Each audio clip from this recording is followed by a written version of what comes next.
नमस्कार बंधुरा केमन आছেন सबाई आमी रिंकू शाखीर रान्नाघरे आपनादेर सबार निमंत्रण। शीत तो प्राय शेष शेष हो गेছে কইলে চলে। একদিন কিন্তু বৃষ্টি হয়ে গেছে আর আজকে কিন্তু বেশ ঠান্ডা ঠান্ডা ওয়েদার। তাই আজকে আমি নিয়ে আইছি মটরশুঁটি বা অনেকে কারণে এটা কড়াইশুঁটি, কিন্তু আমাদের গ্রামের ভাষায় আমরা মটরশুঁটি কই। এই মটরশুঁটি আজকে বানাবো মটরশুঁটির কচুরি হিং দিয়া।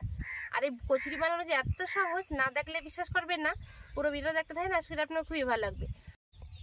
চলেন এবার তাড়াতাড়ি করে কচুরি বানানো শুরু করে দিই। কড়াইশুঁটির কচুরি বানানোর নিয়ে প্রথমে আমি কড়াইশুঁটিটা বাটি নেবো, যেহেতু কড়াইশুঁটির পুরটা বানাবো। আর বাটাটা হইতে হবে একদম কিন্তু মসৃণ। যত ভালো করে বাটবেন তত কিন্তু কচুরিটা বেলতে ভালো হইব আর ফুলবেও ভালো। তাই পাটা পোতা দিয়ে পয়সা করে নিছি। এবার আমি মটরশুঁটিগুলো ভালো করে বাইটে নেবো।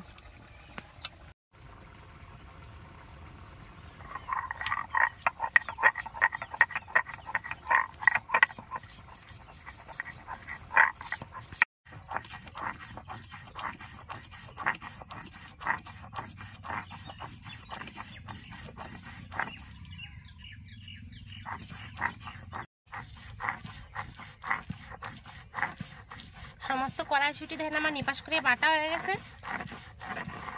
एबार कड़ाईशुटीटा गुछाई रेखे उनान जालाय कड़ाई चापाई देव।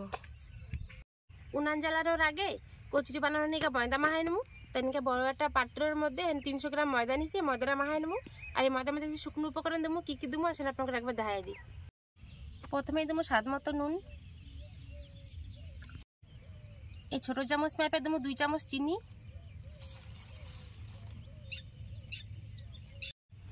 আর 300 গ্রাম ময়দার নিগা এই ছোট চামচ মাপে 3 চামচ দেব সুজি।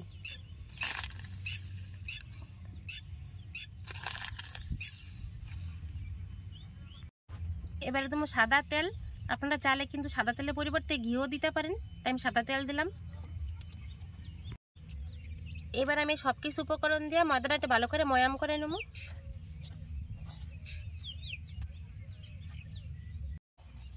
ময়দা ভালো মতনই দেখেন ময়াম দেওয়া হয়ে গেছে। এবার অল্প অল্প জল দিয়ে ময়দাটা বেশ সুন্দর করে মাখিয়ে নেব।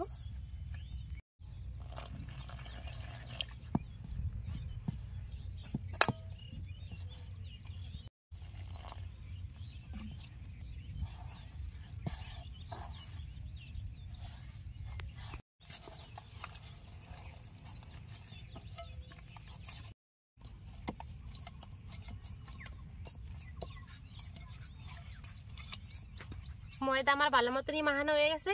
এবার ময়দাটা ডাইকে থমো, তার আগে উপর দিয়ে একটু সাদা তেল মাখাই দেবো, যেন উপরটা শুকনো না হয়ে যায়। এই অল্প একটু সাদা তেল উপরে মাখাই দিলে তাহলে ময়দাটা মোলায়েম থাকবে আর উপরটা শুকনো হয়ে যাবে না বা শক্ত হয়ে যাবে না। এবার ডাইকে ধুয়ে দেবো। উনান জ্বালায় কড়াই চাপাই দেবো। উনান জ্বালায় কড়াই চাপাই দিছি। এখন কড়াইতে দিয়ে দেবো সাদা তেল।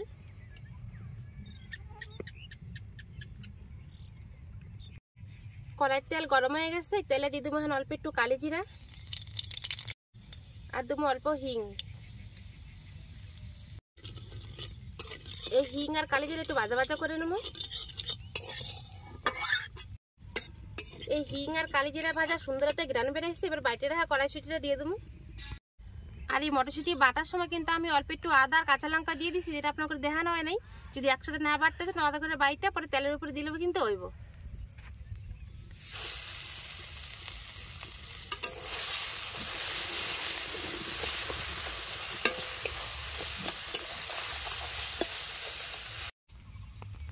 এবার দিয়ে দেবো স্বাদ মতো নুন, সামান্য একটুখানি চিনি। একটু ভালো করে এবারে ভাজা ভাজা করে নেব।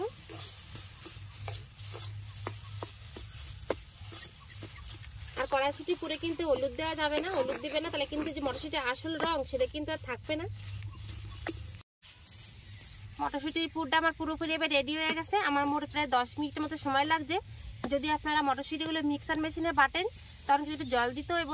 আর যদি জল দেন তাহলে কিন্তু এই যে মটরশুঁটির পুরটা একটু পাতলা পাতলা থাকে, তখন কিন্তু আপনাকে 2 চামচ ছোলার ছাতু দিলেই কিন্তু এরকম শুকনো শুকনো মটরশুঁটির ডোটা তৈরি হয়ে যাব, মানে পুরটা আর কি। দেখছেন কত সুন্দর হয়েছে।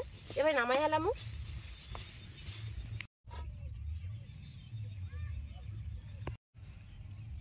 এই মটরশুঁটি পুরোটা ঠান্ডা হতে তো আমি ময়দাটা একটু ভালো করে মাখায় নেবো। 10 মিনিট ঢাকা ছিল ময়দাটা, দেন তার মধ্যে কত সুন্দর নরম হয়ে গেছে। এবারে ময়দার থেকে নিজেকে সুবিধা মতো কিন্তু ছোটো ছোটো করে লেচি কেটে নিতে হবে। আমি ধরে মাঝারি সাইজে লেচি কেটে নিচ্ছি। এই যে এরকম করে লুচি থেকে একটু বড়, রুটি থেকে একটু ছোট করে আমি কিন্তু লেচি কেটে নিচ্ছি। 300 গ্রাম ময়দা থেকে কিন্তু আমার বেশ কয়েকটাই লেচি হয়ে গেছে। আজকে আমি আপনাদের দেখাবো সঠিকভাবে কিন্তু কড়াইশুঁটির কচুরির পুর ভরা। তার আগে আমি একটা লেচি আমি মসৃণ করে নিচ্ছি। এবারে দুই পাশের থেকে আমি কিন্তু আস্তে আস্তে চাপ দিয়ে লেচিটা একটু বাটির মতো করে নেব। কোনো মতে কিন্তু মাঝখানে চাপ দেওয়া যাবে না, দুই পাশে চাপ দিলে কিন্তু সুন্দর একটা বাটি তৈরি হয়ে যাবে। এই দেখেন আমার কিন্তু বেশ সুন্দর একটা বাটি তৈরি হয়ে গেছে। দেখেন এই পাশেরটা কিন্তু পাতলা আর মাঝখানটা কিন্তু যথেষ্ট মোটা আছে, যেহেতু মাঝখানে আমি কিন্তু কোনো মতে চাপ দিই নেই। এবার এর ভিতরে আমি মটরশুঁটির পুরটা দিয়ে দেবো। খানিকটা আমি কড়াইশুঁটি নিয়ে এরকম গোল বলের মতো বানাই নেবো। তারপরে বলটা মাঝখানে বসাই দিয়ে 4-5 থেকে আস্তে আস্তে টাইনে টাইনে আমি কিন্তু মুখটা এবার বন্ধ করে দেবো।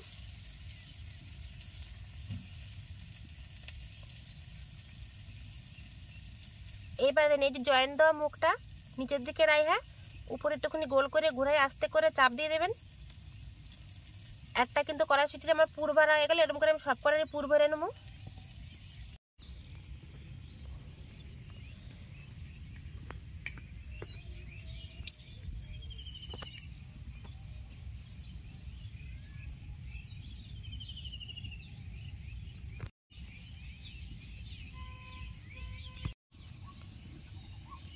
মোট 6-7 মিনিট মতো লাগছে আমার সব কটা লেচির মধ্যে মটরশুঁটির পুরটা ভরতে।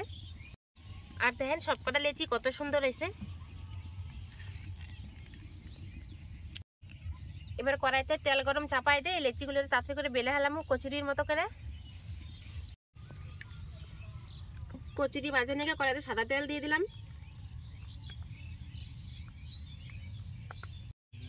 এই লেচির মধ্যে একটু সাদা তেল মাখায় নিয়ে কড়াইয়ের তেল গরম হইতে হইতে এটা কচুরির মতো বেলে নেব।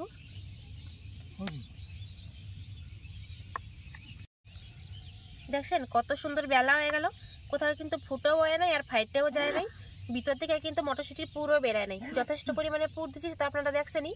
অনেকটা সরাসরি তেলের মধ্যে দিয়ে দেবো।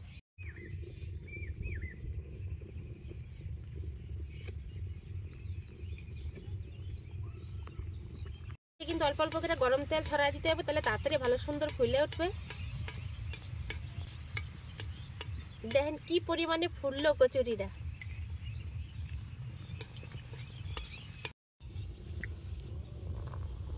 দেখছেন এত পরিমাণে পাতলা হয়েছে, ভিতরে মটরশুঁটির পুরটা পর্যন্ত দেখা যাওয়া যাচ্ছে।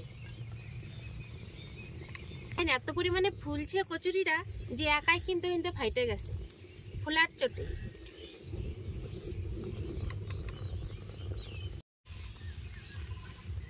এরকম করে এখানে সব কটা কচুরি আমি সুন্দর করে বাজে নাম।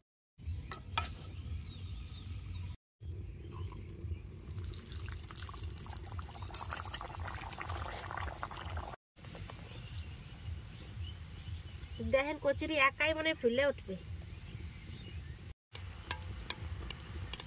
দেখেন একাই ফাইটে যাওয়া ধরছে কেমন ফুলার ঠেলায়। অল্প চিনি দেওয়ার কারণে দেখেন কত সুন্দর রংটা হয়েছে।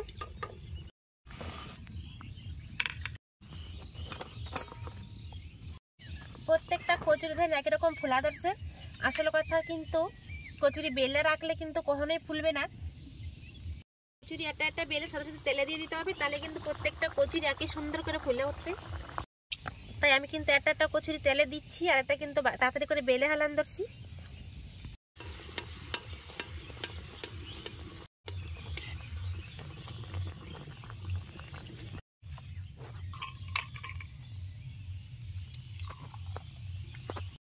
সবকটাই কিন্তু কড়াইশুঁটি কচুরি আমার ভাজা হয়ে গেছে, আর শেষের একটাই রয়েছে, এটা হইলেই কিন্তু হয়ে যায়।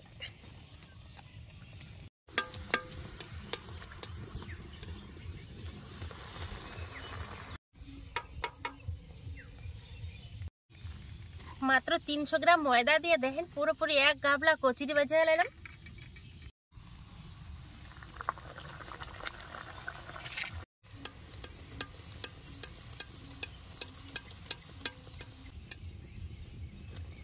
প্রথম থেকে শেষ অবধি প্রত্যেকটা কচুরি দেখেন একই রকম ভাবে ফুলছে।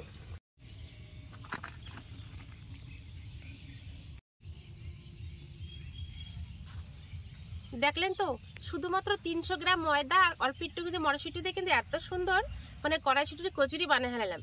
এটা দেখতে যেমন লোভনীয়, খাইতে তো অবশ্যই স্বাদ দেবো। অবশ্যই আপনাকে একটা ছিঁড়া দেখাবো ভিতরটা কত সুন্দর হয়েছে।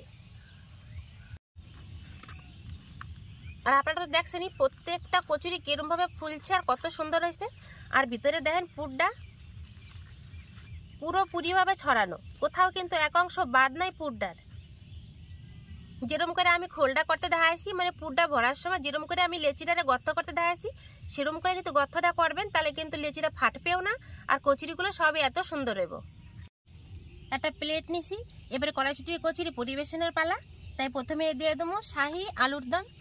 এটা রেসিপি যদি আপনারা জানতে চান অবশ্যই কমেন্ট করে জানাবেন, তাহলে আমি দিয়ে দেবো। আর তারপরে দেবো এরকম ফুলকো ফুলকো কড়াইশুঁটির কচুরি।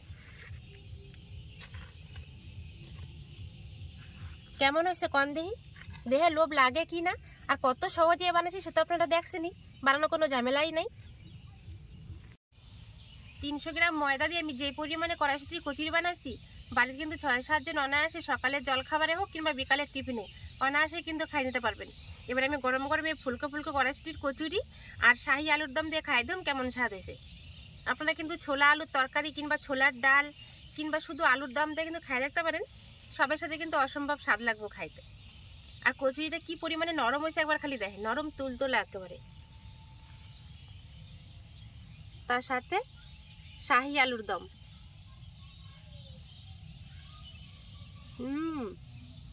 দারুণ। কচুরিটা কি পরিমাণে নরম একবার খালি দেখেন, দেখছেন অনায়াসে কত সুন্দর ছিঁড়ে গেল। আর ভিতরটা কিন্তু পুরো একেবারে ঠাসা। এই কড়াইশুঁটির কি যে স্বাদ সেটা মুখে করলে কিন্তু কখনোই আমি বুঝাতে পারব না, এতটাই স্বাদ হয়েছে খাইতে। আর শাহি আলু দমে তো কোনো কথাই নেই। আজকে শাহি আলু দম বানিয়েছি আমি চন্দ্রমুখী আলু দিয়ে, আমাকে চাষ করছে এবার খাওয়ার নিকে, দারুণ লাগতেছে কিন্তু খাইতে।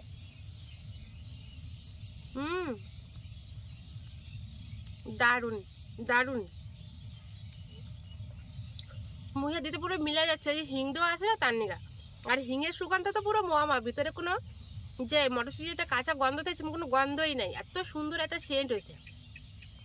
যদি আমার আজকে সহজ রেসিপি কড়াইশুঁটির কচুরি, তাহলে অবশ্যই এটা লাইক কমেন্ট শেয়ার আর সাবস্ক্রাইব করতে কিন্তু ভুলবেন না। আর যদি আমার এই শাহি আলুর দমের রেসিপি আপনাকে জানতে ইচ্ছা করে অবশ্যই এটা কমেন্ট করবেন, তাহলে কিন্তু রেসিপিটা আপনাকে দিয়ে দেবো। তো আজকের ভিডিও এনে শেষ করলাম, যাবে পরে একটা নতুন ভিডিওতে। নমস্কার।